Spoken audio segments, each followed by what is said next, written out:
Hey, happy podcast day. I am so glad you're here. I've got a great episode for you. Today is going to be a question, a Hey Tami question. I haven't done one in a while, and I got a really good one for you. So let's do this.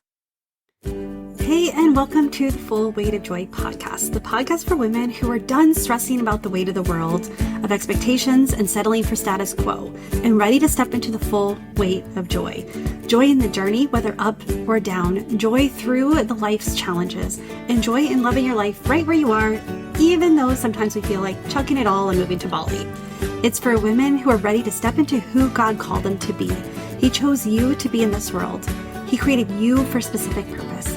God called us to be the light on a hill, and by embracing who you are and whose you are, you can stand on that hill and shine. The best part, when you're standing next to another woman who's also on the journey, the world gets brighter. My name is Tami. I am your host and a master certified life coach and a trained therapist. For over a decade, I've been helping women do just that. Step into who they're called to be and shine. Are you ready, friend, to start your journey? Let's do this.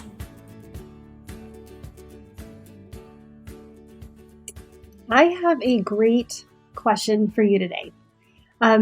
This is a Hey Tami question that I got, and I got it from an anonymous person. And I was reading it, and I could feel her heart in this question. And so I was like, this one needs to be addressed. This one needs to be shared. Like I need to, give her some inspiration. And I hope, because I know that a lot of my clients, a lot of my friends, I have fell into the theme of this question before. And so I was like, I want to alleviate some of your guilt, some of your stress, some of this feeling this dread. And so let me just give you the question first. It says, Tami, why is it that I have tried all the things, and the things are in quotes, and nothing seems to work? I have a good life. I have a good family. I have a good job, and I still feel like there's something missing, and I feel so guilty about it. Oh man. So let me just take a moment here. And first, I want to applaud you for diving in and trying to fix, going and being an action taker for trying to figure out what you need to do and to recognizing the things that you have that are good. So many times we focus on what's wrong, but this other side of that is when things are going good, that sneaky guilt shows up, and then we feel guilty about feeling like something's missing or feeling like we want more out of life. And this is not a bad thing. This is nothing to feel guilty about. Personally, I believe this is God's way of prompting you that there's something more He has for you, that there's something. And I know, and so I just wanted to break that down. First is you did the right things. You started problem solving. You are a smart woman. You are a ambitious woman. You are educated. You know these things. You know where to go look for things, to get those answers. And you tried it. What's just some of the things that a lot of my friends, a lot of my clients have tried are, Bible studies and personal development, podcasts, journaling. They've been to therapy. They've tried coaching before. And all of these things are really important things. They're really good things, in quotes, to do. And why is this not helping you with what's next? Why is this not helping you alleviate that feeling that there's something missing or that there's something more for your life? And so I just wanted to talk about that for a few moments. I just wanted to break it down a little bit and explain to you why you didn't do the wrong things, but you're missing one very key element. So a lot of times when we are looking at what we need to do, what we should do, what we could do, we are looking at our to-do list. We're looking on the outside of externally what we can do. We're looking at the symptoms, how to fix our feelings, how to fix this, I want more. So how to get more? That must mean a promotion. That must mean doing something extra. And when we look at the symptoms, it doesn't tell the whole story. And this is where a lot of coaching goes wrong. This is where a lot of therapy it's really great. I value therapy. I used to be a therapist, and I value what they can get you to. But there's also another layer. Like it looks at how you feel and what you it looks at the symptoms of things. What I think that is missing, what I know that is missing is the why behind the why. It's not the symptoms, it's the source that we really need to uncover. And this is the missing piece why you've tried all the things and nothing seems to work. Well, it's because it's not about what you're doing. It's not about, because if it was, you would have fixed it already. You've done all the things that you know to do, right? I mean, let's be honest. How many times have you worked to solve a problem? Like you have a skill lacking, so you go and learn that skill. You want to learn more about quilting and you go and you learn about quilting. Like you are a problem solver. Like look back at all of the things you've done, all the things you've accomplished. There's a problem, you fix it. When it comes to parenting, well, until you have teenagers, but typically, especially when they're younger, it's like there's a problem, we can fix it. Whether it is a magic band-aid, whether it is a kiss on the boo-boo, or, like we can fix the source. You are able to fix it. And then all of a sudden, now you're feeling like there's something wrong, something missing, something that you feel guilty about, something more that you want. And so you go out and you try to fix it. You try to find and search out. And this is where, this is normal. This is what I did for years, why it took me so long to get here, and why the path that I took to get to this point. And I truly believe that God led me on this path for a reason. Like none of it is wasted. And I'm so thankful that every misstep, every slow turn, every roundabout that I kept circling, every detour that actually was a long tour, everything I did, it brought me to this moment. So I don't want you to think that everything you've done is a waste. It's not. But once we start looking at the source versus the symptom, all of those things that you've done, now they're going to start to work for you. And so how do we find the source? How do we start looking? And that's such a great question. And this is something that, this is what I do with my clients. So let's talk about it for a few minutes, because when you look at the source of something, it's the beginning, right? Not too long ago, I shared, actually, probably there's times in my life that I'm like, oh, that was like 2 months ago. And then I look back and it's been a year. And I'm pretty sure this has been probably last summer, but I was having a lot of back issues, shoulder issues. And I was in a lot of pain, and I didn't know why. And I go to the chiropractor often. I am a firm believer that going to the chiropractor has helped me in so many ways. And I was like Dr. Jacobs, like my back hurts. I have a headache. And he's like, okay, well, let's take a look. And he started feeling around, and I was like, no, that's not where it hurts. And he's like, well, we've got to figure out the source of the pain and remove that. Come to find out, my rib was out of place.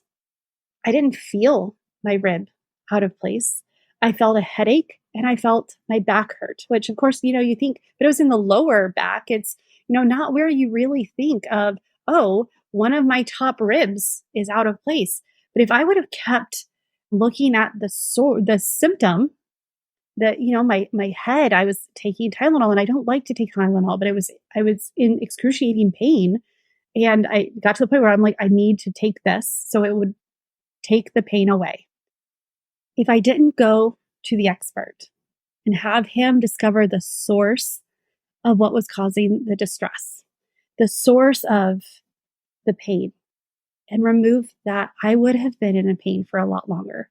I would have tried other things, and I would have assumed that I had a problem with my back. And then I would have spun out of control about all the things it could do. I would have Googled it and say, oh no, all the things that could happen from like a headache and a back pain.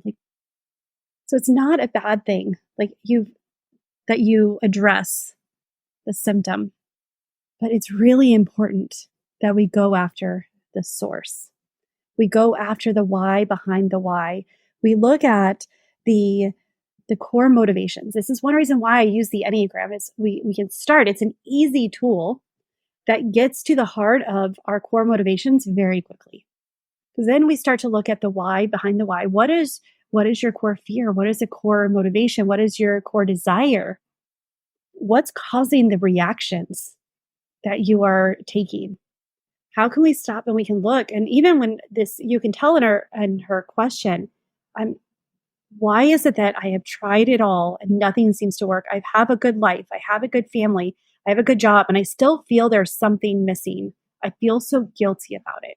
So she has been looking at this the symptom of something's missing and the symptom of guilt. So she was really looking at like she was looking at, I'm assuming this is from my personal experience and from working with clients, where she was looking is how to, gratefulness. She was pulling in new techniques and and which gratefulness is so important. But what if you're already grateful? What if you already are feeling grateful? And I think that that's part of it, because she said I still feel that there's something missing and I feel so guilty about it. So my guess is she is already grateful. She said, I have a good life. I have a good family. I have a good job. So she's already aware and grateful. And so just going after more of that and being I must not be grateful enough. Of course, you're going to try that and it's not going to work. Another thing it could be is that there's something else that's driving it. Well, let's see. Let's think about this for a moment. Is the why behind the why, this core motivation, are you doing something that's not aligned with your purpose, your calling, with obedience to God? That's so the guilty is maybe it's not something that you are doing, or maybe something you're not doing, maybe it's something that you are. And so when we look at the why behind the why, we can start diving into that. When we start looking at the source of the guilt and of this feeling like something's missing, and stop thinking that something's wrong with you. We are called and we are put on this earth to work, to make an impact, to partner with God, which blows my mind every time I think about the fact that He wants to partner with me. He wants to partner with you. He wants to partner with us. Like He's created us in His image, and He's given us really important work to do. And I was reading today in Revelations, and I think it's Revelations 3:18. I wasn't planning on, but it was talking about how has opened a door that no one can shut. That's what I think that this is. The feeling is God has opened a door that instead of walking through, you've been trying to shut. And so this is why learning your purpose, your talents, your gifts, your strengths, understanding, becoming a student of yourself and how God wired you, I think is so important. And that is the ultimate source, is looking at what inside of you is not shining. What is inside of you that you're not addressing? What is this feeling, this something missing, this something more? It doesn't typically mean that you have to make these wild, drastic changes. It's typically unlocking something within you that allows your strengths to come out in a deeper and a brighter way. And so by looking at the source versus the symptom, instead of putting a Band-Aid on the symptom, instead of doing a quick fix, taking a Tylenol, instead of trying all these things, that are all good things. Personal development, so good. I love it. I'm constantly a student of myself, and I want to grow. I'm Enneagram 1. Okay, so I'm all about improving, and I love the idea. I love getting clearer on. I love studying people. I love it. It makes me so happy. I love seeing why behind the why. So, which is good. The Bible studies, you cannot go wrong with a Bible study. Podcasts. You're listening to a podcast right now. Please keep listening to the podcast. And shameless plug, if you haven't given me a rating review, do that too. But podcasts, I love podcasts. I love learning, journaling, and therapy, and just the list goes on to all the things, time management, all the specific skill related things that you've done. And it's like, well, it's time management. It worked for 2 weeks and then it's done. Because if we don't address the source of what's going on deep inside of us, if we don't look at how God wired us, then we're going to constantly be looking for the next thing to put the Band-Aid on, to fix the next symptom that comes up. So this is what's different in coaching with me. This is what I love doing is we stop putting Band-Aids on things. Well, we look at what's the why behind the why. What's your core motivation? What is it what is God highlighting to you? What has He been highlighting to you your whole life and you haven't acknowledged? You kind of see it, but you haven't said it out loud. What are some of your strengths, your gifts? What are your weaknesses? Because I've mentioned before, like those are your thorn in the flesh. Those are ways, the weaknesses are when I acknowledge those, when I embrace my weaknesses, like there is so much strength in that. And it allows for me to recognize in my friends that my weakness is their strength, and then how we can collaborate, how we make each other better, how I can go to them for support. My weakness is God's strength. It reminds me that I have to stay connected to Him, and it is not in my own strength that I do what I do. That I am not working for myself, and I am working for Him. And it's a partnership that I get to work with God instead of just something that I'm doing on my own in my own strength. That He's opened the door that no one can shut. The next verse, and I don't remember exactly, it talks about how He knows that you're not very strong, but He knows that you're faithful. And that verse spoke to me today. And when I read this question, it was just, we want to make an impact. We want to, in the words of one of my past clients, we want to fill up heaven. We want to walk in our purpose. We want to feel fulfilled and joy. When we stop focusing on the symptoms and we look to the source, we can see that it's not always something bad. It's nothing to be guilty about. It's something to be excited about. It's something that you get to see what is missing.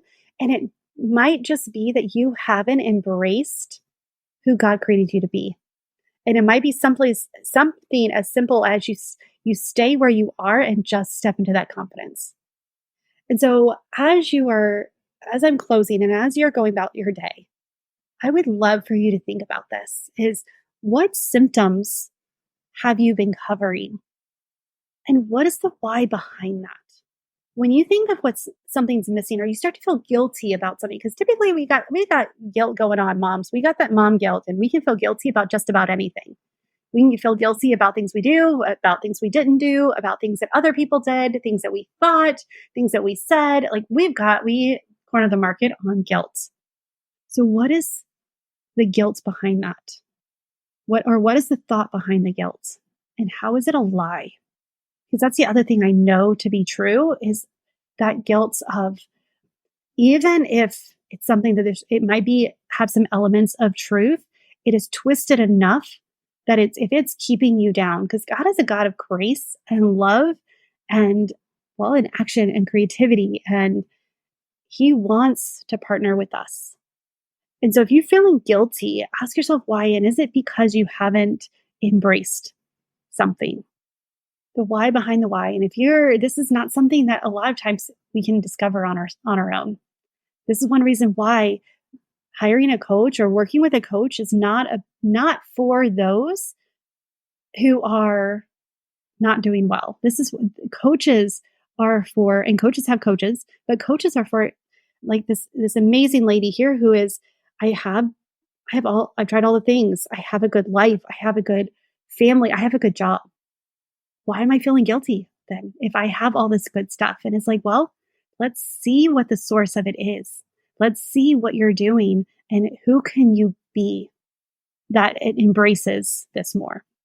All right. Well, with that, friend, I am going to close this, but I'm just, if it was you, if you sent this, or if you relate to this at all, just hear me when I say that you're doing the right things. Now it's time to focus on the better. Like you've done those, but there's a missing piece. You're looking at the symptoms, and it's time to start digging into the source. It's time to start getting clear and become a student of yourself. Start getting clear about, what is the source of this feeling that there's something more or something missing. Is there an impact? Is there a legacy to leave? Is there a God dream inside of your heart that you haven't accessed, and it's time to start accessing it? It's time to start speaking it out loud and seeing what God does with it when you get bold and you get creative and you start saying yes to yourself and to Him. I have a workshop coming up, like how to discover your purpose and live it. This is the stuff that we're talking about. We're not going to just talk about the personal development. We're not going to just say, try this, this, and this, and poof, you have, you can Google that stuff and you can keep trying it. What's missing is we want to look at the source. We want to connect with the why behind the why. So come and sign up for my workshop, and I cannot wait to see you there. If you don't want to wait for that and you're ready, contact me, DM me on Instagram at Tami Marie Coaching, and let's talk about what the source is. We will address the symptoms, but by looking deeper than that, we can really start to live this life that you're looking for. We can start to create this movement. And again, like I've said it before, is like when you start to step into your purpose and your calling and you strip away all of those things that don't belong in your heart, like those expectations, the doing, the busy work, and you start focusing on what's important, your core values. And I'm not saying, of course you have to do the work you get paid to do. And there's another element in there that it's a perspective shift that you can make, that you can see why you're doing that work. What has God called you to that makes it even deeper for you? So come to my workshop. Let's talk, DM me. I love conversations like this because I can know from just this question, this amazing woman has a calling on her life. And if you wrote this in and this is you have a calling on your life. This something missing is something amazing. This guilt is the resistance. It is use that as prompting. Because what if it's not guilt? What if this is actually God saying, hey, I have something for you? Anyway, friend, I want you to know how amazing you are. And even if I haven't met you specifically, I know that you would not listen to this podcast and you would not listen to it all the way through if it didn't resonate with you in some way, if you did not feel some of the things that this woman is asking, if you didn't resonate. And so I want you to know that these questions you're asking are really good questions, and to acknowledge it and to take the brave step to say, yes, I want to know more. Well, it just warms my heart because I know that that's when things start to happen for you. When you say yes to yourself, you're not just saying it in a selfish way. You're saying it in a way that you're saying yes to God. So with that, friend, choose joy until joy chooses you. And please come to my workshop and let's talk about this, because how much longer do you want to feel that guilt? Or do you want to put Band-Aids on the symptoms? Let's get rid of the symptoms and start going after the source and live a life of joy and impact and fulfillment and vision. All right, with that, I will see you soon. Bye for now.